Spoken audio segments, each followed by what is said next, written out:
The Prophet Muhammad and the origins of Islam. The rise of Islam is intrinsically linked with the Prophet Muhammad, believed by Muslims to be the last in a long line of prophets that includes Moses and Jesus.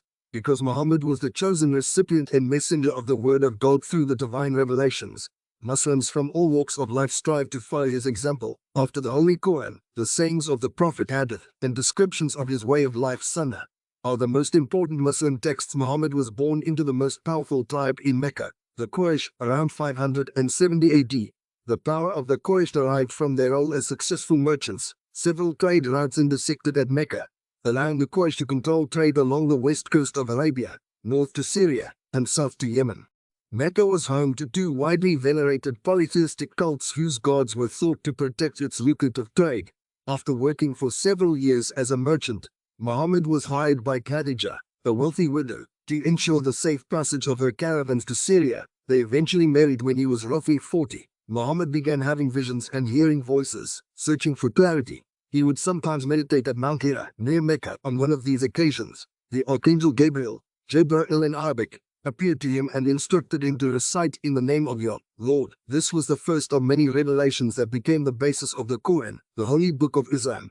These early revelations pointed to the existence of a single God, contradicting the polytheistic beliefs of the pre-Islamic Arabian Peninsula. Initially overwhelmed by the significance of what was being revealed to him, Muhammad found unflinching support in his wife and slowly began to attract followers. His strong monotheistic message angered many of the Meccan merchants. They were afraid that trade, which they believed was protected by the pagan gods, would suffer. From that point forward, Muhammad was ostracized in Mecca. For a time, the influence and status of his wife and his uncle, Abu Talib, the chief of the clan, protected Muhammad from persecution. After they died, however, Muhammad's situation in Mecca became dire. Immigration became the only hope for Muhammad and his followers' survival. In 622, they headed to Medina, another oasis town, where they were promised freedom to practice their religion. The move from Mecca to Medina is known as the Hijrah. The flight and marks year one of the Islamic, or Hijri, calendar. Depictions of the Prophet Muhammad. Featured in this unit are several depictions of the Prophet Muhammad.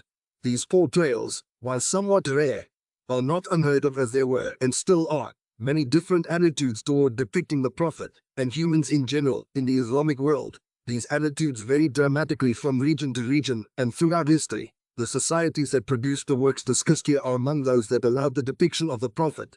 Commissioned by Muslims for Muslims, these images appear in biographies of the Prophet and his family, world and local histories, and accounts of Muhammad's celestial journey Miraj, as well as in literary texts. In each context, they serve a distinct purpose.